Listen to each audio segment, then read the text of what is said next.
Buenas noches, hermanos. Pues vamos a continuar con nuestro curso sobre la Sagrada Escritura.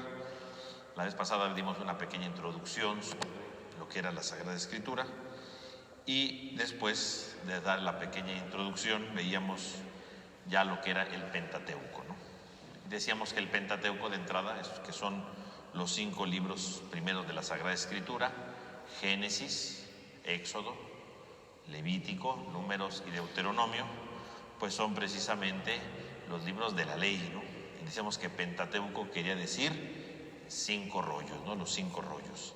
Este nombre de Pentateuco pues es un nombre propiamente de ámbito cristiano. Son los cristianos los que le pusieron el nombre de Pentateuco. Aparece, ¿verdad?, en latín por primera vez usado por un hombre llamado Tertuliano, que es un autor del África del siglo III más o menos, es quien le llama Pentateuco, ¿no?, desde el punto de vista cristiano. Y antes otros grupos, ¿verdad?, ya habían colocado este nombre. Los judíos pues no le llaman Pentateuco, ¿verdad? Los judíos le llaman la Torá, ¿no?, la ley, ¿no? A eso ellos le llaman de esa manera. Ahora bien, decíamos que estos libros son el Génesis, el Éxodo, el Levítico, el de Números y el Deuteronomio. Pero en realidad para los judíos esos libros no se llaman así. Esos nombres son los que se le colocaron, ¿verdad?, cuando tradujeron la Biblia del hebreo, porque el Antiguo Testamento, ¿verdad?, esos libros están escritos en hebreo, los traducen al griego, es cuando aparecen precisamente estos nombres que hoy día nosotros conocemos. Pero en realidad en hebreo no se llaman así esos libros. En hebreo, por ejemplo, el libro del Génesis se llama en el principio, ¿no? Bereshit, ¿no? Es decir, en el principio. Así le llamaban porque con esa palabra empezaba el libro, ¿no? El libro del Éxodo en hebreo, ¿verdad?, se llama Semot, que quiere decir nombres, porque con esa palabra empezaba el libro del Éxodo. El libro del Levítico se dice Bakira, que quiere decir y los llamó. Y entonces, porque así comienza diciendo el libro del Levítico, ¿no? El libro de Números se llama en el desierto, ¿no?, porque son las primeras palabras que aparecen en el hebreo, ¿no? Y el Deuteronomio, ¿verdad?, se llama Devarim, que quiere decir palabras.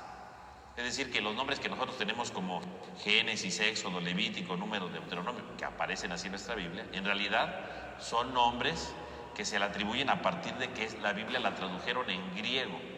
Pero en realidad en los hebreos no les llamaban así, no les llaman así, les llaman por la primera palabra que aparece en el hebreo, ¿no? Entonces es un dato, ¿verdad?, curioso, cultural, que podemos tomar en cuenta. Y decíamos que estos libros del Pentateuco pues en realidad no lo escribió una sola persona, ¿no? Hablábamos la última vez, ¿verdad?, al finalizar nuestra sesión pasada, decíamos que había por lo menos 4 tradiciones, ¿verdad?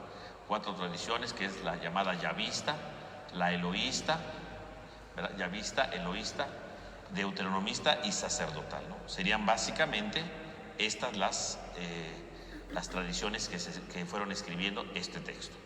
Ahora bien, vamos entonces a empezar a hablar un poco sobre lo que es el libro del Génesis, ¿no? Entonces, el libro del Génesis es un libro muy importante, ¿no? Por un lado porque es el primer libro, claro, pero sobre todo porque el libro del Génesis trata de hablar precisamente del origen de todo, ¿no?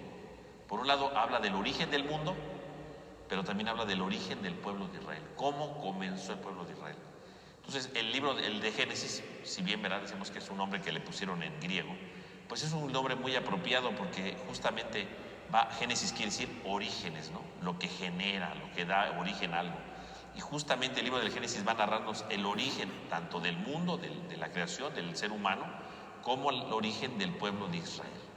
En sí mismo el libro del Génesis, a veces algunos lo han llamado un libro autosuficiente, es decir, completo en sí mismo, ¿no? Completo en sí mismo, es decir, de donde empieza a donde termina está completo, no necesita un complemento, ¿no? Termina bien el libro del Génesis.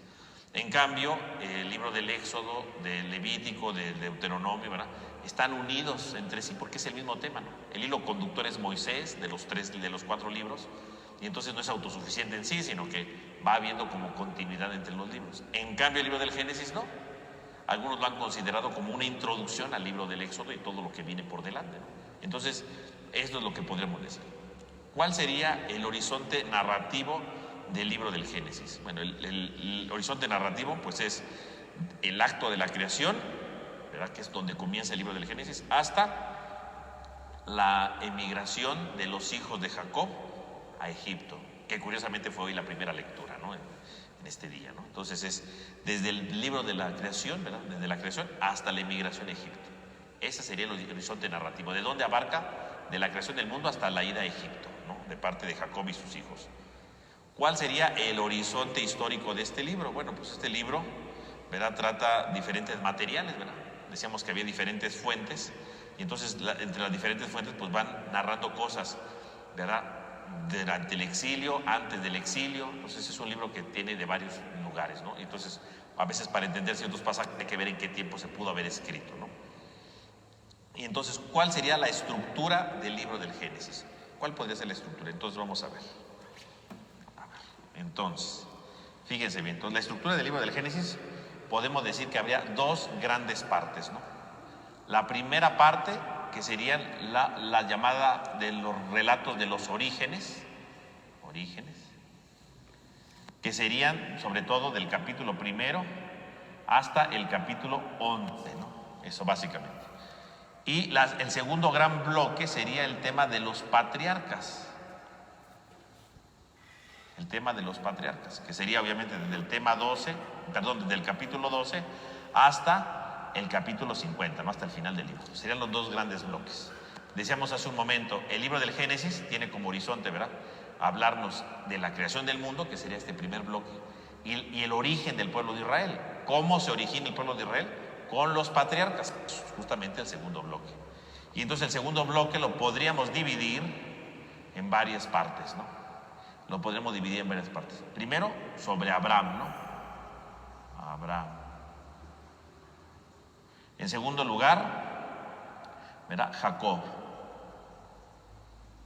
Y en tercer lugar, el ciclo de José, básicamente. Podríamos nosotros dividir a muy grosso modo los patriarcas. La primera parte, que nos hablaría sobre Abraham, ¿no?, desde el capítulo 12 hasta el 25 más o menos. Luego el libro de Jacob, ¿verdad?, todo el ciclo de Jacob, todo lo que va viviendo Jacob. Y finalmente la última parte del libro del Génesis, que es la historia de José. Aunque obviamente lo de José está incluido de cierto sentido en Jacob, pero sería como los grandes bloques, ¿no? Claro, obviamente aquí yo lo pongo a grosso modo, ¿verdad?, para que lo podamos apreciar, pero obviamente pues, los orígenes tienen su división, y todo lo de los patriarcas tiene su división.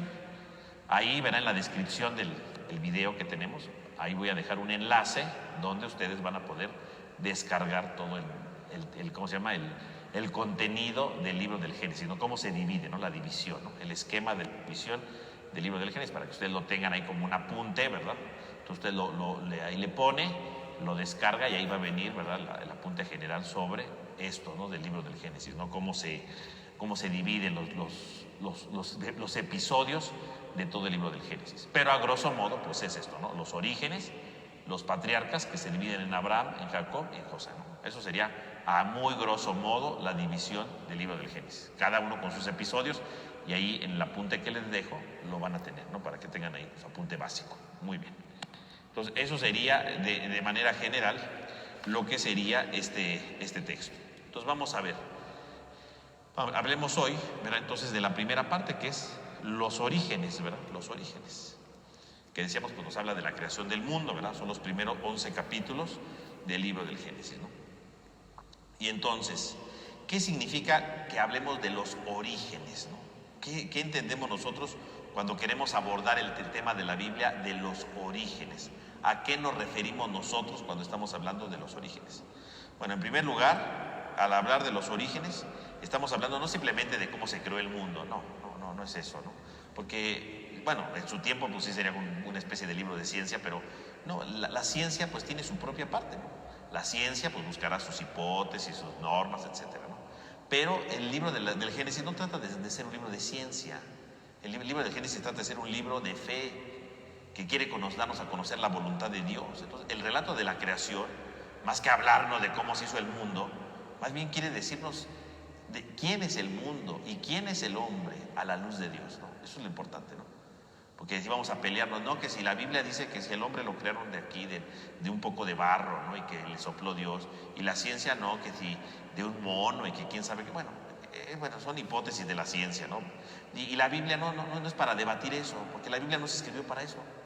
El que escribió la Biblia, ¿verdad? Esos relatos que se escribieron, no los escribieron para vamos a descubrir cómo se creó el mundo, no. Lo escribió para descubrir cuál es nuestra identidad, quiénes somos nosotros, qué es la creación. Eso es lo importante, ¿no? Porque si yo lo veo como un libro de ciencia, bueno, entonces no me dice nada, ¿no? Pero si yo lo veo como un libro de fe, lo que Dios me dice a mí en mi vida, bueno, pues tiene mucho que decir, tiene muchas cosas que ofrecer, ¿no? Desde diferentes dimensiones, ¿no?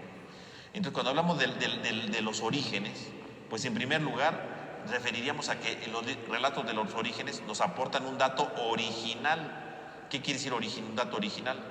Quiere decir que el libro del Génesis trata precisamente de ver cómo nosotros somos parte del proyecto de Dios. No cómo se creó el hombre, no.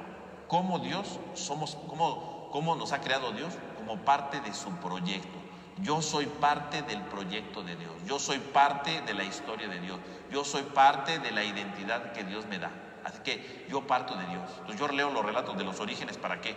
Para saber qué papel juego en el plan de Dios. Dios tiene un plan para mí. Yo soy importante para Dios. Y entonces, ¿cuál es ese sentido? Y en segundo lugar, estos relatos de los orígenes tienen una estructura dinámica. Es decir, nos permite ver entonces, no solamente que Dios me creó porque tiene un plan para mí, sino me ayuda a descubrir quién soy yo y cómo estoy siendo estructurado en mi vida y cómo en realidad pues yo no estoy acabado, tengo un proyecto por venir.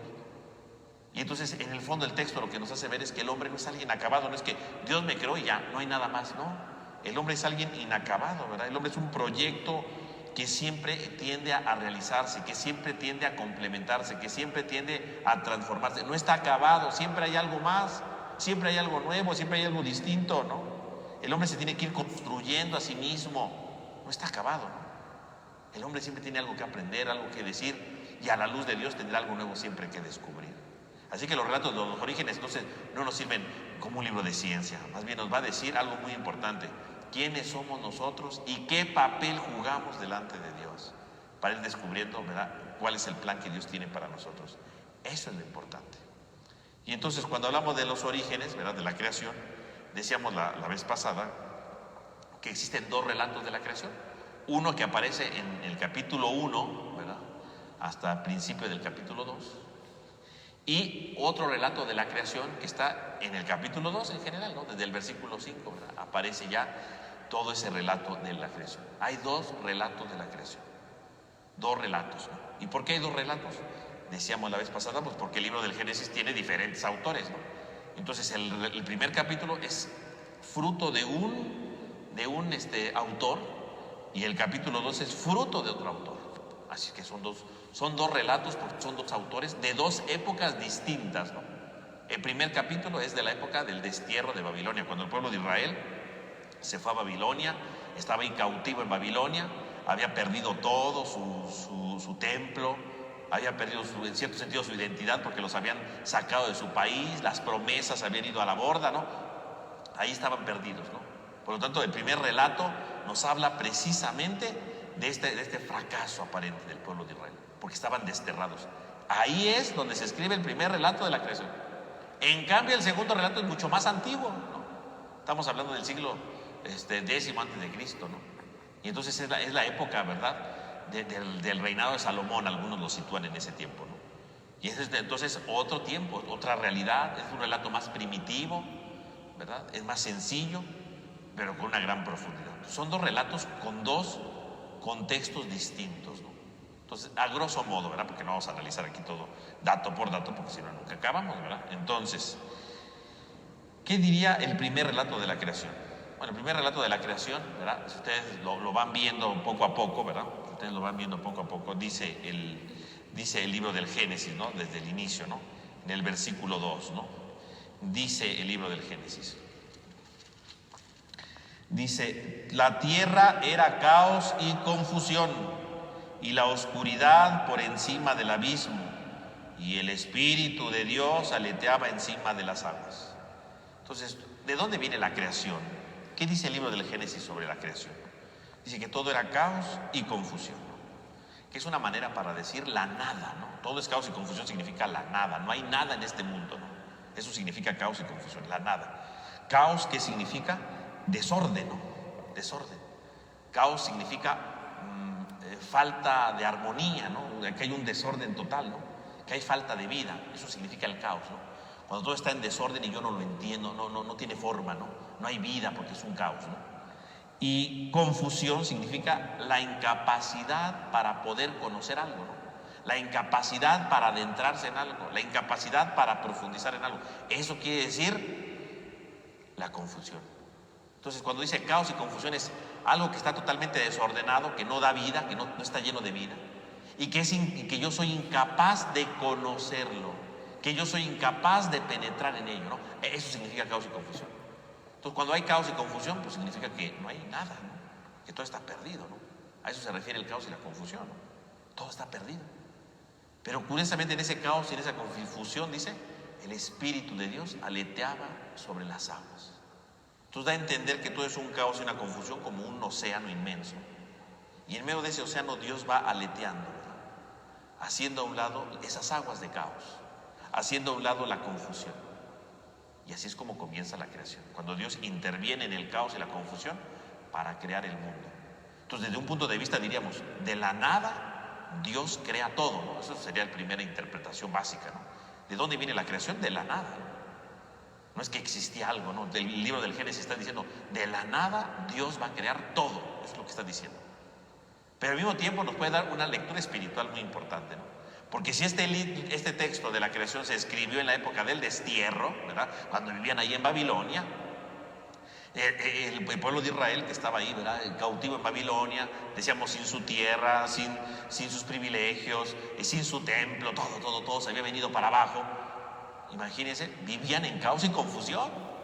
Vivían en caos y confusión, se habían perdido todo, había fallado todo, nada tenía sentido en su vida, todo se les había venido para abajo, vivían en caos y confusión, estaban perdidos. Y en ese momento Dios entra. Ahí en el destierro puede generarse una nueva creación. No la creación que vemos, no, una creación en el hombre. Y eso que le pasa al pueblo de Israel nos lo puede decir a nosotros. Nosotros a veces vivimos un caos y una confusión porque todo se ha venido para abajo, porque nuestra vida no tiene sentido, porque fracasamos, porque fallamos, etcétera, lo que ustedes quieran. Eso es el caos y la confusión de la vida. Si nosotros dejamos que Dios entre en nuestra vida, puede hacerse una nueva creación en nosotros, puede generarse algo nuevo en nosotros. Así que ese relato de la creación no solamente era para narrarles al pueblo de Israel cómo Dios había creado el mundo, no. Ese relato de la creación era precisamente para decirle al pueblo de Israel, tú que estás en el destierro, tú que crees que perdiste todo, ojo, puedes ser una nueva criatura. Aquí en el destierro, aquí en el caos y la confusión, puede generarse vida si dejas que Dios entre en tu vida, si dejas que Dios entre en tu interior, si dejas que Dios te transforme. Y eso va para todo, ¿no? Si yo me siento en caos y confusión, Dios puede entrar en mi historia para generar vida, para transformar mi historia, para transformar mi realidad. Dios siempre entra en mi vida para transformarme, nunca me deja solo. Ahí está todo, ahí se adquiere el sentido de todo. Fíjese cómo ahí aparece la acción de Dios precisamente en la historia. Por lo tanto, mis hermanos, podemos nosotros contemplar cómo Dios va a intervenir para crear todo. Y fíjese cómo va creando Dios todo. El libro del Génesis pues lo va arreglando todo en una semana, ¿verdad? Dios va creando todo en una semana y va creando los elementos primordiales. Pero al mismo tiempo que crea los elementos primordiales, fíjense, cuando Dios va creando todo, pues nos está diciendo espiritualmente a nosotros, tú puedes crear también, ser alguien nuevo, como el relato de la creación. Yo puedo quedarme diciendo, ay, qué bonito, ay, mira, Dios creó todo en 7 días. Bueno, ¿y eso en qué me ayuda a mi vida espiritual? No me ayuda en nada. Pero si yo voy descubriendo el valor de cada día, me puede ayudar a mucho. Yo puedo construir algo nuevo en mi vida, aun cuando parece que todo está perdido, aun cuando parece que todo es caos y confusión. Yo puedo construir algo nuevo. Yo puedo construir algo nuevo. Entonces fíjense bien, vamos a ir viendo. ¿Dónde está el borrador? Aquí está. Entonces fíjense bien. En primer lugar, dice Dios que creó la luz. Lo primero que crea es la luz. Es el primer paso para todo, la luz. Sin la luz no se puede crear nada. Y conste que no se refiere a la luz del sol, ¿no? O de un foco, no, porque uno, los focos no existen desde ese tiempo.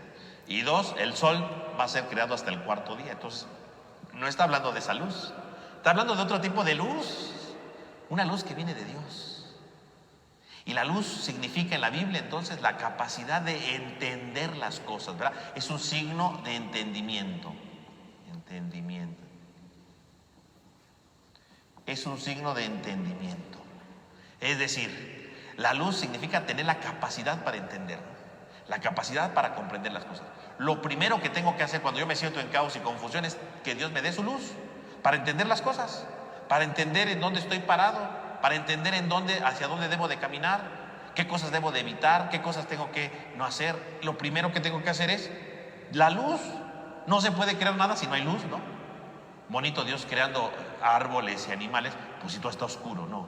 Primero la luz que da vida, la luz que da entendimiento, la luz que me da la capacidad de captar las cosas. Lo primero que se necesita es luz.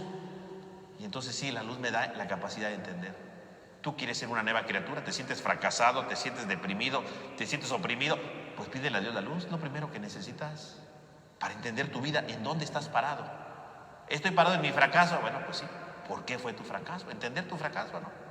Entender, ¿verdad?, lo que hiciste mal, entender por qué te equivocaste, por qué fallaste. Es lo primero que tenemos que tener, la luz.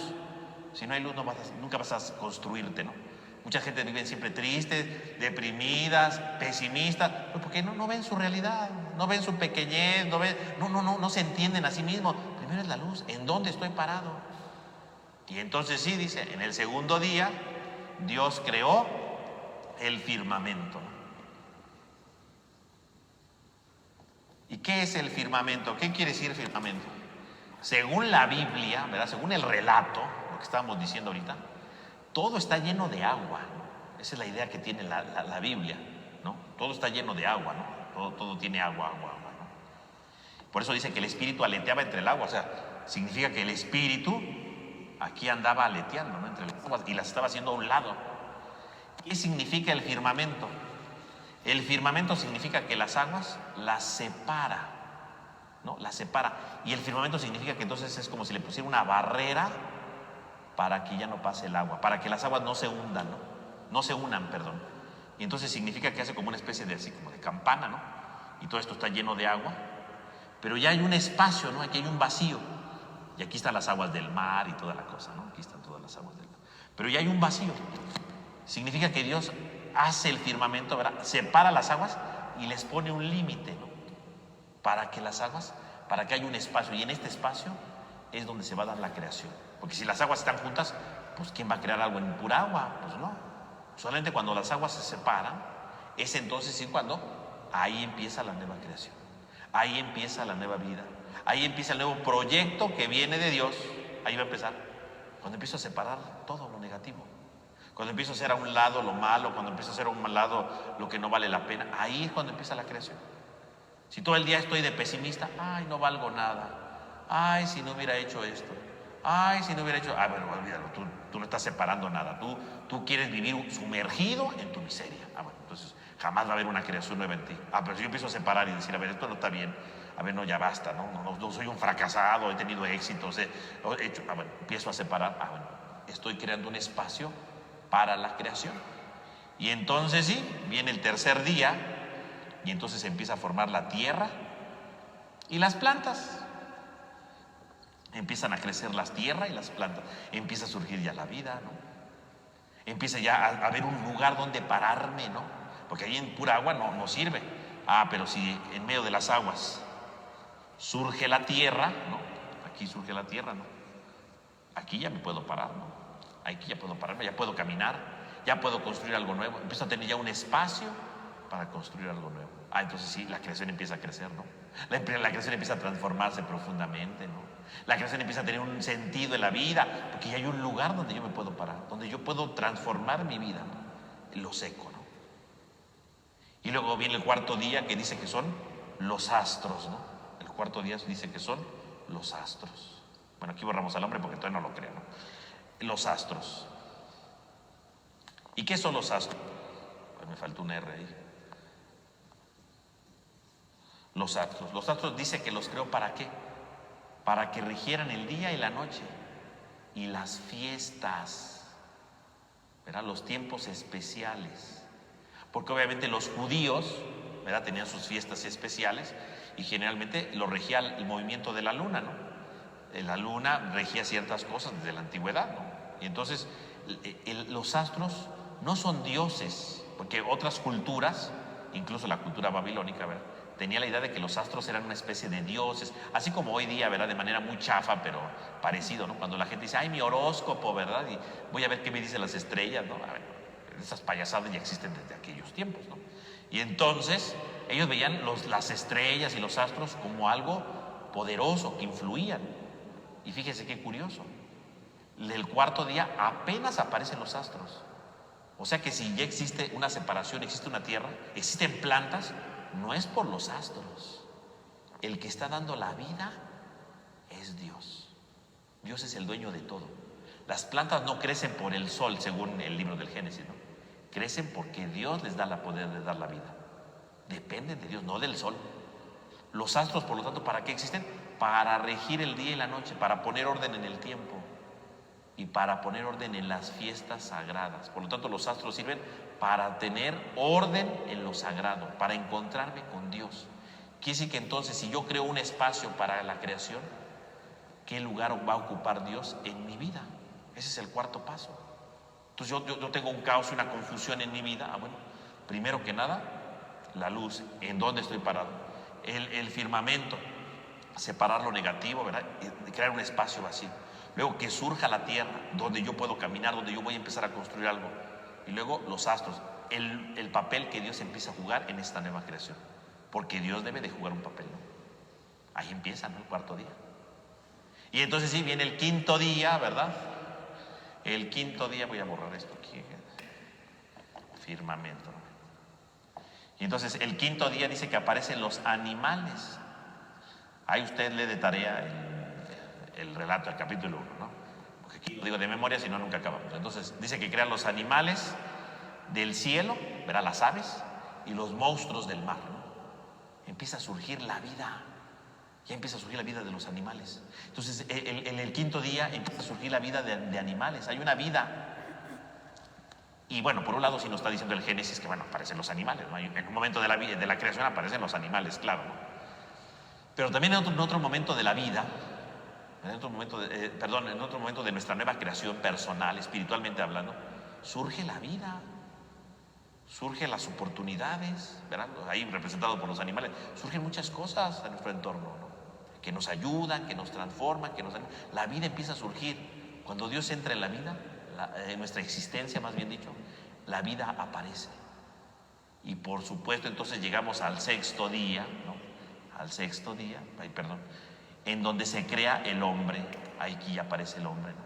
En el sexto día, por un lado, crea a los animales de la tierra, pero también crea al hombre. Y esta es la clave de todo. Ahí aparece el hombre. Ya está todo el terreno preparado para que aparezca el hombre.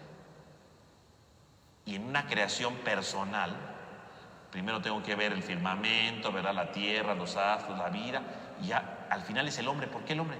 Porque al final de todo el proyecto es descubrir la dignidad que yo tengo. Para que haya una nueva creación, si yo voy siguiendo estos pasos, al final de todo, en el sexto día aparece el hombre, porque representa la dignidad del hombre. Yo tengo una dignidad, dice el libro del Génesis, ¿no? Y creó al hombre a su imagen y semejanza. A su imagen y semejanza. Yo soy la imagen y la semejanza de Dios. Yo tengo una dignidad profunda.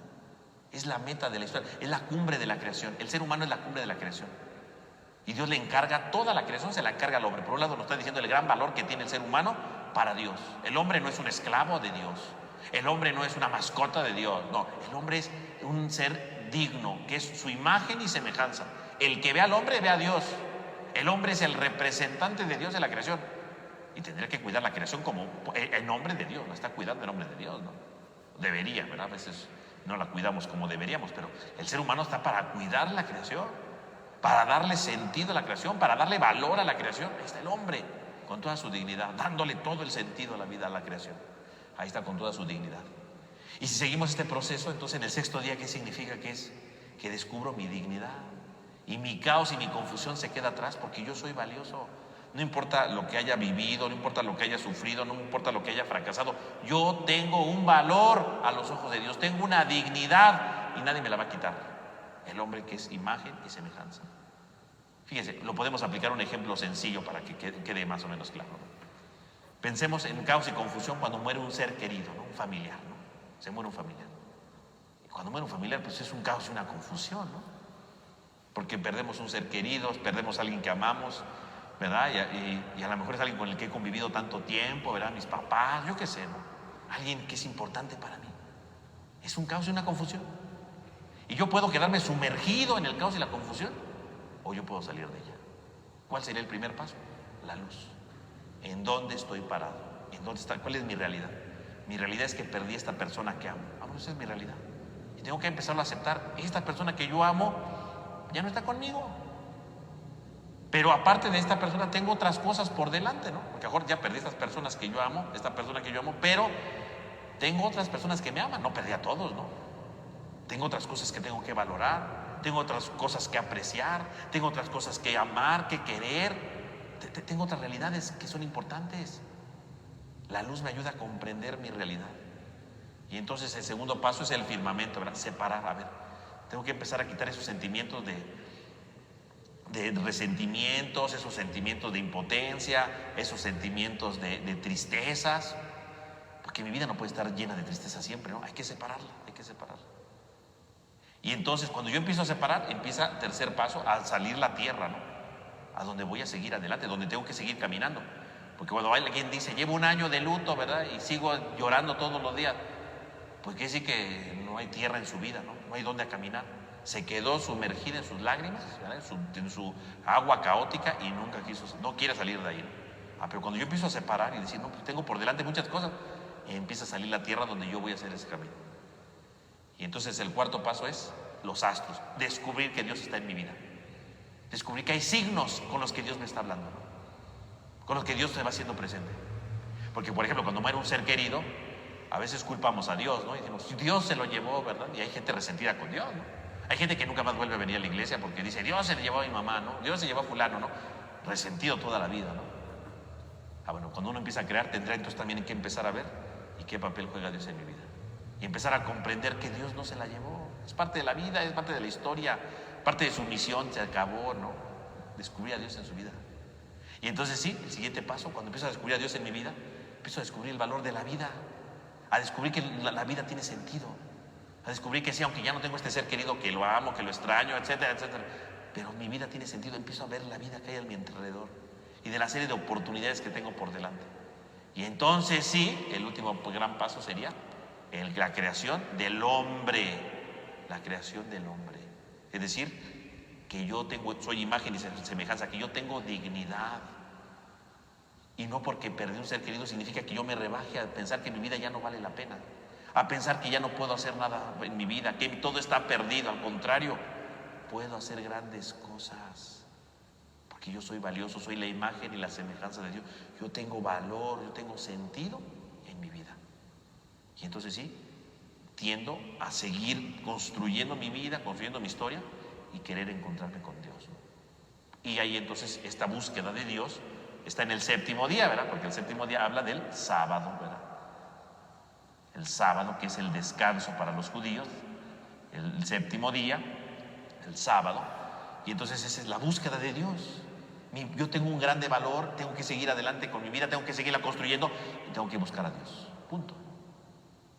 Ahí está. Fíjense cómo entonces el relato de la creación la puedo ver solamente diciendo, ay, Dios creó todo, pero yo puedo verla como la creación que tengo que hacer, dejando que Dios entre en mi vida, que Dios irrumpa en mi vida para irla transformando, ¿no? Bueno. Y entonces, esto del descanso a veces no se entiende muy bien, ¿verdad? Porque a veces decimos, Dios descansó y nos imaginamos ahí a Dios echándose una siestecita o alguna cosa así, pero no es eso, ¿verdad? El descanso del séptimo día, en primer lugar, es cultural, es muy importante. Porque como ustedes saben, los judíos, ¿verdad? Los judíos, el sábado es un día sagrado para ellos. Ustedes recordarán que Jesús surgió esta idea del sábado. Pues justamente la práctica de reunirse todos los sábados, la práctica de que en el sábado no se hacía nada, ¿de dónde surgió? En la época en la que se escribió este texto, justamente. En este tiempo, ¿verdad? Cuando estaban en el destierro de Babilonia, ahí es donde se escribió. Perdón, es ahí donde se empieza a hablar del sábado, de asistir todos los sábados a la sinagoga. Antes no existían esas cosas como tal. Existían otras prácticas, pero no esa. Pero aquí es en Babilonia donde se hace fuerte esa práctica. Y entonces el relato de la creación nos está diciendo, todos los judíos se reúnen en sábado porque en el fondo están participando del gran descanso de Dios. Y entonces este relato al mismo tiempo le está dando sustento y fundamento a la práctica, culturalmente hablando. Ahora, espiritualmente hablando, decíamos, es la búsqueda de Dios, ¿no? El descanso no significa dormir, ¿no? Porque a veces pensamos descansar, dormir todo el día. No se refiere eso a descanso. Descanso significa tener paz en el interior. Descanso significa tener armonía en mi vida. Descanso significa encontrarme con Dios. Eso es el descanso para la Biblia y para este relato, ¿no? No se refiere a descanso, ¿verdad? Me siento a ver la tele todo el día. No, eso no es descanso en la Biblia. Descanso es que yo me sienta bien conmigo mismo y que me sienta bien conmigo mismo porque estoy unido a Dios. Eso es el descanso. Quiere decir que la meta del hombre no es lo que tenemos aquí. Nuestra meta en la vida es encontrar la armonía unidos a Dios. Y esta es la meta de toda la vida, ¿no? Por eso decíamos, si tenemos una creación propia, ¿verdad? De nuestra caos, de nuestro dolor, de nuestra tristeza, nuestra meta es seguir buscando a Dios para descansar en Él, para encontrar la paz total, ¿no? A eso se refiere el descanso, ¿no? No se refiere solamente a esto, ¿no? Entonces, este culmen de la creación implica precisamente la oportunidad de reconstruir nuestra vida uniéndonos totalmente a Dios. Porque el hombre podrá fracasar, el hombre podrá fallar, pero con Dios nunca, porque todos descansamos en Dios, ¿no? Y ahí está el descanso. Fíjese cómo está entonces este relato, precisamente hablando de esto. Entonces, ya el primer relato de la creación nos ayuda a algunas pautas para reconocer el valor de la creación. Dios que nos creó, Dios que nos dio una dignidad, somos su imagen y semejanza, y al mismo tiempo es un pequeño itinerario espiritual para crear algo nuevo en nuestra vida, para transformar nuestra vida. Y luego tenemos el segundo relato de la creación, decíamos, ¿no? Que es mucho más antiguo, ¿no? Hacia el siglo X tal vez, ¿no? Parece ser que se escribió, ¿no? Que es un relato más plástico, ¿no? Más plástico. Entonces podemos sacar, ¿verdad?, 3 ideas generales de esto. Este relato nos quiere hablar de quién es el hombre, ¿no? Sobre todo, ¿no? Mientras que el primer relato nos habla de qué es la creación y cuál es el papel del hombre en la creación. El hombre es la meta de la creación, ¿verdad? El punto más alto de la creación que buscará a Dios. El segundo relato de la creación, que está en el capítulo 2 del Génesis, que también le diría de tarea que lo leyera, pero para que lo recordara bien. El segundo relato de la creación nos habla sobre todo de la identidad del hombre. ¿Quién es el hombre? Y podemos rescatar entonces 3 pasos fundamentales de la identidad del hombre. 3 pasos. Entonces, vamos a borrar esto y a ver estos 3 pasos.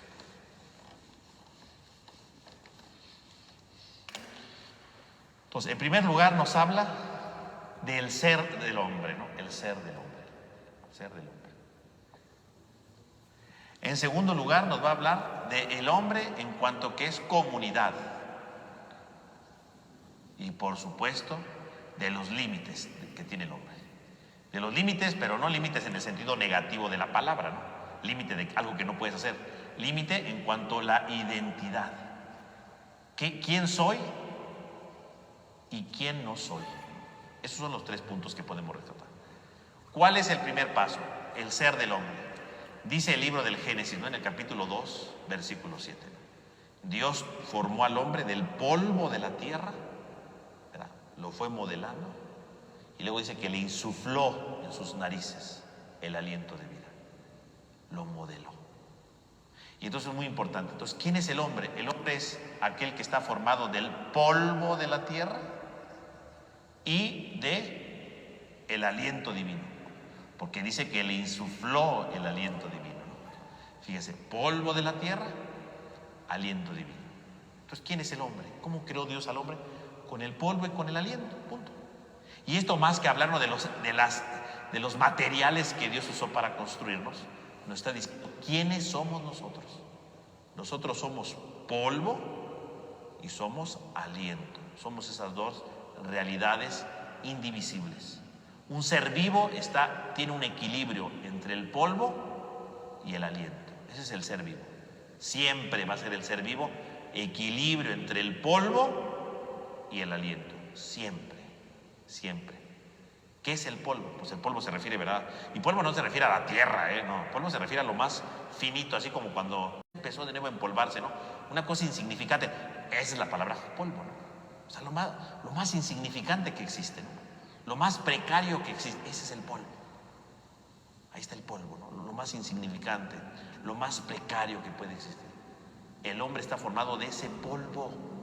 Y ese polvo recuerda que entonces el hombre es débil, que el hombre es frágil, que el hombre se equivoca, que el hombre tiene errores. Ese es el polvo. El ser humano es un fracasado. Somos polvo. ¿Cuántas veces no me he equivocado yo? Soy polvo. Pero no solamente soy polvo, soy aliento. El aliento de Dios. Porque dice, e insufló en sus narices el aliento de vida. Dios le da el aliento de vida. Dios le da ese aliento para llenarse de vida, llenarse de vigor. Por lo tanto, no solamente soy puro polvo, tengo el aliento de Dios. Y el aliento de Dios significa la fuerza del hombre, ¿no? El aliento de Dios significa la capacidad de triunfo, de grandes logros, de alcanzar metas, de cumplir los objetivos. El aliento. Entonces, ¿quién es el hombre? El hombre es el equilibrio entre el aliento y el polvo. A veces me equivocaré, pero me puedo levantar. A veces haré grandes cosas y a veces me equivocaré. El equilibrio entre los dos. El problema está cuando el hombre no tiene equilibrio entre los dos, ¿no? Y hay gente que se cree puro polvo y entonces siempre es un fracasado, ¿no? No valgo nada, mi vida no tiene sentido, pero ojalá me muriera, yo qué sé, ¿no? Puro polvo, porque no cree que es capaz de levantarse, porque no cree que es capaz de ser mejor, ¿no? Un fracaso de continuo. El hombre no es puro polvo. Cuando el hombre exagera su polvo, mal, no cumple su misión. Pero hay quien exagera el aliento, ¿no? Son la gente, ¿verdad?, soberbia, que cree que nunca se equivoca, que es indispensable, ¿no? Que bueno, que cree que nadie lo merece. Bueno, un monstruo, ¿no? Porque cree que todo el mundo lo quiere, porque cree que todo el mundo lo necesita, porque cree que él no va a fallar, y si se equivoca, no hace como que no se equivocó. Puro aliento. No. El hombre es un equilibrio entre los dos. Cuando yo le doy más peso al polvo, o más aliento, o más peso al aliento, estoy mal. No estoy siendo un ser humano, soy un monstruo de fracaso o un monstruo de soberbia, pero no soy. El ser humano tiene que ser un equilibrio entre los dos. Y esa es la meta de la vida del hombre, ¿no? Ese es a lo que estamos llamados a hacer, ¿no? En segundo lugar, el ser humano es alguien comunitario. El ser humano es alguien que debe de vivir en comunidad. En comunidad. Por eso dice, verá, al final del capítulo 2, dice que le quita una costilla al hombre, ¿verdad?, y que de ahí sale la mujer. Y quitarle la costilla al hombre, ¿la costilla qué representa? Pues la costilla es lo que está aquí, ¿no? Es su costado, ¿verdad?, su complemento. Quiere decir que el ser humano está llamado a vivir complementándose con los demás. Yo estoy llamado a complementarme con el otro. El ser humano no fue creado para vivir individualista, sino ser comunitario, porque los demás le complementan. El otro es una costilla de mi vida, porque el otro es mi costado, me va complementando. Lo que yo no puedo, el otro me ayuda. Donde yo me encuentro con una torpeza, el otro me puede levantar, ¿no? El otro es mi complemento. Entonces el libro del Génesis, cuando habla del relato de la creación de la mujer, en el fondo lo que está diciendo es que el ser humano está llamado para complementarse, porque necesitamos de los demás, requerimos de la ayuda de los demás, requerimos de la otra persona. No somos individualistas. Incluso si ustedes leen, verá completo toda esta parte, dice que Dios, voy a hacerle una ayuda que sea adecuada para el hombre, ¿no? Y primero crea, dice que a los animales, ¿no? Y dice, y en los animales no encontró la ayuda adecuada. Hasta que crea la mujer, encuentra la ayuda adecuada. O sea, el hombre está llamado para vivir en complemento con los demás, no para verlos como enemigos, no para verlos como personas, ¿verdad?, negativas, al contrario, para verlos como un complemento en mi vida. Los otros están llamados a ser complemento de mi vida, no enemigos, complemento de mi vida. El otro me puede aportar algo que yo no puedo. Fuimos creados para ser comunitarios. Y finalmente está el tema del límite, ¿no?, que nos habla de la identidad. ¿En dónde vemos el tema del límite? Dice el libro del Génesis en el capítulo 2, ¿no?, un pasaje que a veces no alcanzamos a entender, que nos dice que Dios, verá, cuando crea todo, dice, pone en el centro del jardín, ¿no? Imagínese usted, aquí está el jardín, y pone en el centro dos árboles, ¿no? Dice, el árbol de la vida y el árbol de la ciencia del bien y del mal, ¿no? En el centro están estos dos árboles. Y dice Dios que no puede comer del árbol de la ciencia del bien y del mal. De todos puedes comer, menos de ese, ¿no?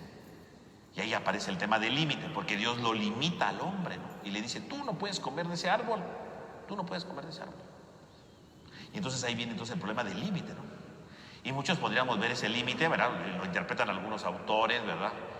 Diciendo, es que Dios le coarta la vida, la libertad al hombre, Dios no lo deja hacer. No, no, es que el ser humano no puede hacer todo. Yo no puedo hacer todo, ¿no? Yo tengo límites en la vida. Y el saber que yo tengo límites en la vida me ayuda a valorar lo que puedo hacer y a saber lo que no puedo hacer. Los grandes problemas de la vida es cuando yo no me pongo límites y digo, yo puedo hacerlo todo. Una cosa es que diga, yo quiero lograr algo, un objetivo, bueno, qué bueno que te esfuerzas. Pero otra cosa es decir, yo lo puedo hacer todo y me vale si lastimo a los demás, ¿no? Y me vale si hiero a los demás. Eso es un problema, ¿no? A veces no nos ponemos los límites nosotros, ¿no? Pero el hombre tiene que reconocer que no puede hacerlo todo en la vida. Por ejemplo, yo no puedo volar, ¿no? Puedo volar con un avión, sí, pero yo solito ahorita que digo, ahorita vengo, voy a volar al techo, pues no puedo, ¿no? Tengo límites, es parte de mi naturaleza, ¿no? Y entonces fíjense, dice el texto que puso dos árboles en el centro. Primero que nada, ¿por qué en el centro? Porque si están en el centro significa, en la Biblia, ¿verdad? Todo lo que está en una posición tiene un significado, ¿no? Si está en el centro significa que es una realidad que es importante para el hombre, que es fundamental, sin la cual no puede vivir. Por lo tanto, necesita de esa realidad para poder vivir. Eso significa que está en el centro. La entrada está diciendo, esto que está aquí es importante. En primer lugar dice el árbol de la vida. ¿Qué es la vida? ¿A qué se refiere la Biblia cuando dice que el árbol de la vida? No se refiere a la vida física, ¿no? Biológica, porque el hombre ya estaba vivo, ¿no? No es que estaba muerto. El árbol de la vida significa que el hombre necesita, que es fundamental para su vida, encontrarle sentido a su vida. Porque habrá gente que sí esté viva, pero no le encuentra sentido a su vida. Está viva, pero vive frustrada. Necesitaría comer del árbol de la vida, ¿no? Que le encuentre sentido a la vida. El ser humano no solamente fue creado con vida para estar vivo aquí, no, sino para que con su vida le encuentre sentido a su existencia. A eso se refiere el árbol de la vida, ¿no? El ser humano que tiene que encontrarle sentido a su existencia. Y el árbol de la ciencia del bien y del mal. ¿Y qué cosa es eso del bien y del mal? El bien no se refiere a las cosas buenas, ¿no? Moralmente hablando, ¿no? El bien se refiere a lo que le complementa al hombre, a lo que lo hace ser mejor, ¿no? A lo que le da felicidad realmente. Eso es lo bueno. Y lo malo es lo que lo frustra. Lo malo es lo que le daña, le lastima, le hiere. Eso es el mal, ¿no? Lo que le impide transformar su vida, ¿no? El mal. El árbol del bien y del mal. Es decir, comer de ese árbol significaría que yo sepa lo que me conviene, lo que me ayuda, lo que me construye, y el mal, lo que me hiere, lo que me disminuye, lo que me incapacita para ser feliz. Eso sería el mal. Y Dios le dice, no comas de este árbol, porque el del que no debe comer es de este, ¿no? Del bien y del mal. Porque le está diciendo al hombre, tú no estás preparado para saber qué es lo que te conviene y qué es lo que te daña. Todavía no estás preparado. Es como cuando un niño, ¿no? Un niño no sabe qué es lo bueno y lo malo, ¿no? No sabe qué le conviene y qué no. Él quiere agarrar todo, ¿no? Y un niño se pone en peligro a cada rato, ¿verdad? Porque no tiene idea. Dice, es que yo quiero aventarme. No, pero si te avientas, mueres. Pero yo quiero intentarlo, no, ¿verdad? Y sus papás tienen que detenerlo porque él no sabe todavía, ¿verdad? Quiero meter los dedos ahí. No, no metas ahí, ¿verdad? Y también los papás lo tienen que estar cuidando porque el niño no distingue, ¿no? Si el hombre acaba de ser creado, en ese momento todavía no está preparado, no está capacitado para entender todavía eso. Llegará el momento que a lo mejor sí comería de ese fruto, tal vez, ¿no? Pero en ese momento le dice Dios, no. Apenas vas creciendo, apenas vas conociendo, poco a poco vas a encontrar tu identidad y poco a poco vas a descubrir lo bueno, lo que te planifica, lo que te hace mejor, lo que le da sentido a tu vida y lo malo, lo que te destruye. No comas de ese árbol, ¿no? O sea que lo que le está diciendo Dios no es una prohibición en el sentido de ponerle un límite para hacerlo sentir mal, ¿no? Para decir, no puedes hacerlo todo, aquí yo soy el mero bueno. No, estás creciendo, necesitas aprender todo a su tiempo. Necesitas aprender todo en su momento. y no es el momento que comas de ese fruto, ¿no? No es el momento que lo tomes. Es parte de tu identidad. No es momento. Así como un niño, ¿verdad? Podemos decir, a ver, este niño de 3 años va a decidir qué le conviene en la vida. Pues un niño de 3 años no va a saber qué le conviene en la vida. Puede escoger cualquier cosa y puede dañarlo, ¿no? Pues igual lo que está diciendo ahí es, el hombre tiene límites. Y a lo mejor por querer escoger algo que tú crees que es bueno, puede ser malo, ¿no? O algo que tú evitas porque crees que es malo, pero puede ser bueno. No comas, no estás preparado para eso, ¿no? No estás preparado, te puedes lastimar. Claro, el pecado va a ser porque se lo come y se lastima, ¿no? Obviamente, ¿no? Pero en el fondo este límite significa descubre tu identidad. No estás hecho todavía para esto. Necesitas aprender. El hombre es alguien que tiene que aprender, que tiene que ir creciendo, que tiene que ir madurando. Y eso lo va haciendo con el paso del tiempo. Fíjense cómo entonces este capítulo 2 del Génesis nos habla entonces, ¿quién es el hombre? Polvo y aliento, fragilidad, grandeza. Y tiene que haber un equilibrio entre los dos. El hombre es comunidad, el comunitario, ¿verdad? Tiende a buscar al otro, el otro le complementa, es la costilla, ¿verdad? El que le va complementando. Y el hombre tiene una identidad que implica también reconocer sus límites. Todo tiene su tiempo, todo su momento, todo su lugar, y tiene que ir creciendo, ¿no? Para que lo vaya valorando, ¿no? Fíjense cómo está este relato. Entonces, si ustedes se dan cuenta, estos dos relatos, del capítulo 1 y del 2, son distintos. Bueno, en el fondo la idea es la misma. Dios creó todo y Dios le dio al hombre la capacidad de gobernar la creación. Eso sí, los dos relatos nos hablan de eso. Pero, obviamente, cada quien con su propia capacidad, con su propia realidad. Entonces, con esto, ¿verdad? Tendríamos nosotros, a grosso modo, estos dos relatos. Claro, después de esto, ¿cuál es la continuación de esto? Brevemente, pues es el problema del mal. ¿Por qué entra el mal en el mundo? Y el libro del Génesis va a tratar de explicar entonces por qué entra el mal en el mundo. Pero pues ya se acabó el tiempo, ¿verdad? Y ahorita no podemos seguir. Entonces vamos a culminar nuestra sesión del día de hoy aquí. Y ya la próxima semana seguimos hablando del Génesis. Vamos a hablar un poco de esto del mal brevemente y empezar a hablar sobre quiénes son los patriarcas, ¿no? Para entender a profundidad el gran valor de este libro. Entonces vamos a terminar con una oración. En el nombre del Padre, del Hijo, del Espíritu Santo. Amén. Amén. Te damos gracias, Señor, porque nos has reunido en este día. Te pedimos por cada uno de nosotros para que nos vayas iluminando, para que nos vayas ayudando a dar frutos auténticos a la luz de tu palabra. Y que cuando nos sintamos en caos o en confusión, sepamos que podemos construir algo nuevo en nuestra vida. Podemos seguir adelante cuando te dejamos entrar para que nos ilumines y vayamos transformando nuestra vida. Ayúdanos a no alejarnos de ti y a permitir conocer mejor quiénes somos a la luz de tu palabra. Te lo pedimos a ti que vives y reinas por los siglos de los siglos. Amén. En nombre del Padre, del Hijo, del Espíritu Santo. Amén. Amén. Pues que tengan todos una buena noche, que descansen. Y les recuerdo que dejamos ahí en la descripción el enlace para que descargue usted su pequeño